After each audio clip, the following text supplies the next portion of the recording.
영어 말하는 게 두렵거나 주저될 때 춤을 추는 거라고 생각해보세요. 먼저 말해봐야 배울 수 있는 점이 빠르게 보이고 말해봐야 말할 준비를 할 수가 있어요. 말해보기 전에 말할 준비가 된다는 건 말이 안 되지 않을까요? 실제로 한 연구에 의하면 언어는 다른 게 아니라 스킬, 기술입니다. 많은 것들이 모험, 산책, 달리기, 마라톤처럼 길 위에 있는 어떤 것으로 비유가 돼요. 영어 공부도 그렇게 생각하시는 분들이 많고요. 근데 아쉽게도 이렇게 되면 여러 가지 문제가 생깁니다. 남아있는 공부를 생각하면 끝이 없어져요. 쉬고 싶은데 내가 지금 얼만큼 왔는지 뒤를 돌아봐도 알 수 없을 수도 있고 저기까지 가려면 얼마나 남았는지 생각하면 갑갑합니다. 그럴 땐 영어가 춤이랑 비슷하다고 생각하면 돼요. 또 영어 공부를 어느 목표 지점이 있다고 생각하면 거기에 다다르면 끝날 것 같아요. 근데 아니거든요. 한국어를 생각해보세요. 태어나서부터 한국어를 줄곧 듣고 계속 써온 우리도 한국어를 계속 배웁니다. 아, 이렇게도 표현할 수 있구나. 와, 저렇게 비유를 하니까 되게 신기하네. 신박하다. 이렇게 느낄 수도 있고요. 또 커가면서 우리의 단어 선택도 많이 달라지고요. 시인이나 작사가분들을 보면요. 그분들의 언어도 색다르고 참신하지만 그 물건이나 사건을 보는 관점이 굉장히 색달라요. 최근에 발매된 악무의 낙하라는 노래를 처음 구상했을 때는 땅이 없는 상태에서 떨어지고 계속 떨어지면 지구의 반대편은 날고 있는 상태가 아닐까 라고 생각했다고 합니다. 그러면 우리가 이 낙하라는 단어를 생각했을 때 이 노래를 계속 듣고 반복하다 보면 새로운 의미를 생각하게 되겠죠? 이렇게 살면서 계속 언어를 배우고 그 뜻을 확장해 가는데 그럼 우리의 한국어의 목표 지점은 영원히 다다르지 못하는 걸까요? 가정이 잘못됐습니다. 왜냐면 언어는 춤이거든요. 실제로 한 연구에 의하면 언어는 다른 게 아니라 스킬, 기술입니다. 저번 영상에서 언어는 누군가의 생각을 표현하는 2차 수단이라고 했잖아요. 결국 언어라는 게 무언가를 표현하는 2차 수단일 뿐이잖아요. 그래서 우리가 좋아하는 배우나 영화, 노래를 통해서 배울 수도 있고요. 그러니까 내 생각을 표현하는 스킬이죠. 춤도 기술과 같은 거잖아요. 무언가를 연습하고 숙련이 되면 자신만의 것을 표현할 수가 있어요. 언어도 그래서 어느 상태에 다다랐기보다는 나이가 들면서 익숙해지면서 내 생각에 따라 표현 방식도 변해가는 그런 활용도가 높은 기술이라고 보면 편합니다. 언어는 종류가 다양한 춤이기도 해요.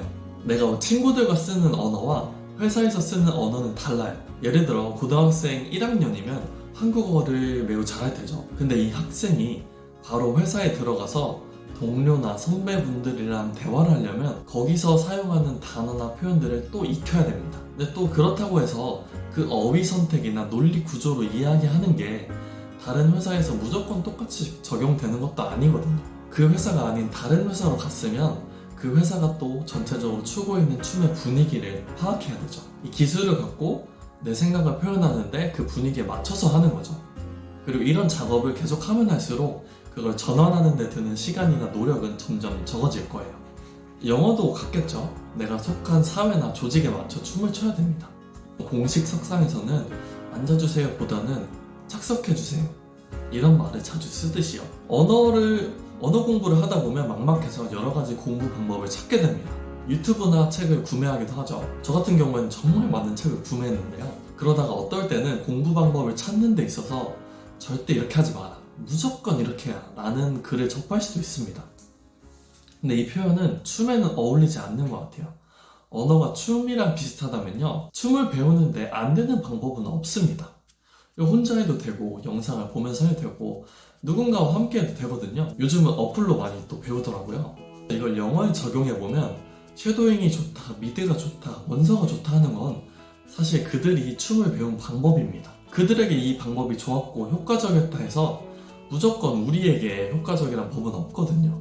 미드가 효과적이었던 사람은 아마도 평소에 드라마를 자주 봤던 분일 수도 있고요. 그래서 평소에 드라마를 자주 보시는 분이면 드라마를 통해 영어를 접하는 게 비교적 편안할 수도 있어요.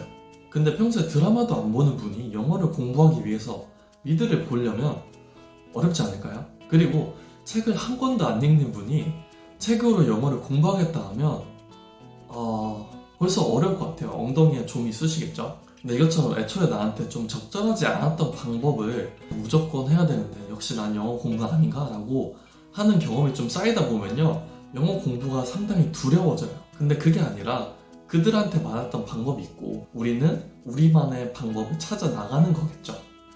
다만 초보자분에게 한 번에 여러 동작이 있는 걸 연습하면 좀 버겁듯이요, 그 레벨에 맞게 하나씩 배울 수 있도록 연습 배분이 필요합니다. 또 잘 알죠? 언어는 안 쓰면 까먹는다는 거. 춤도 그렇습니다. 연구 결과에 의하면 기억은 서랍장갑기보다는 찍찍이 같은 거거든요.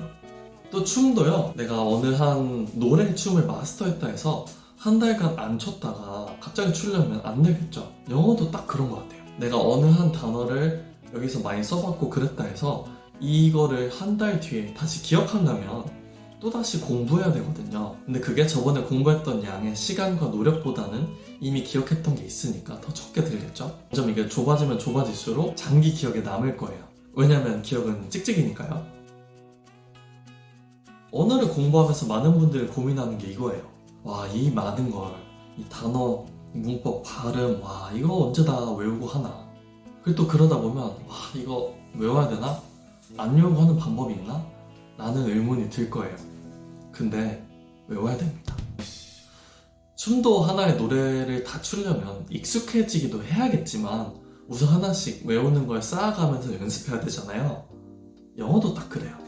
어떤 노래 한 곡을 완전히 또 마스터하고 나면 이 노래에 있던 동작을 떼어내서 다른 춤이나 내가 표현하고 싶은 즐거움이나 이런 데에 또 녹여내서 표현할 수 있거든요. 영어도 딱 그러면 돼요. 그러려면 우선 외우고 그걸 꾸준히 써보면서 익숙해져야 내 생각에 착 붙겠죠. 연구에 의하면 사람들은 적극적으로 행동하다 실수를 범했을 때보다 시도조차 하지 않았을 때 더 속상해한다고 합니다. 보통 많은 분들이 영어 이거 잘해야 돼 해서 우선 말해보기를 상당히 주저하는 분들이 많아요. 근데 춤이랑 비슷하잖아요. 춤을 연습하고 또 누군가가 추다가 실수를 했으면 적어도 그로부터 뭔가를 배울 수는 있거든요. 준비가 되면 출 수 있는 건 없습니다. 먼저 쳐봐야 준비가 되니까요.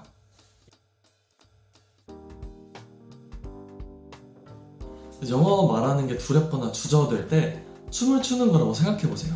먼저 말해봐야 배울 수 있는 점이 빠르게 보이고 말해봐야 말할 준비를 할 수가 있어요.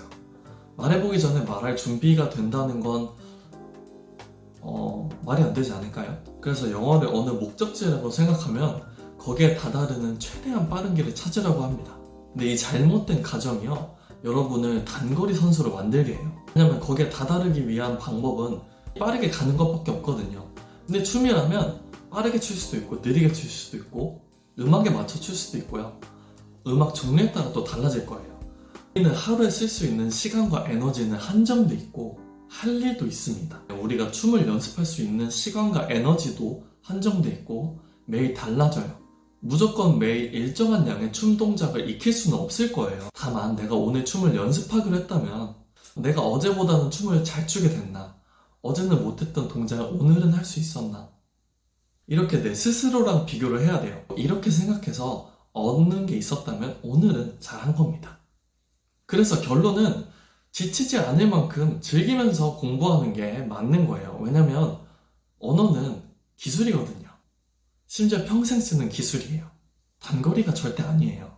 그리고 하다 보면 스스로 생각하는 것보다 자신이 더 강하고 유능하다는 사실을 알게 되는 기회가 올 거예요. 스스로에게 스스로가 능력 있다는 사실을 보여줄 때가 오는 거죠. 네, 여기까지 저는 튜터 로이였고요. 여러분이 영어 공부를 춤이라고 생각해서 깨닫게 된 다른 것들이 있다면 댓글로 남겨주세요.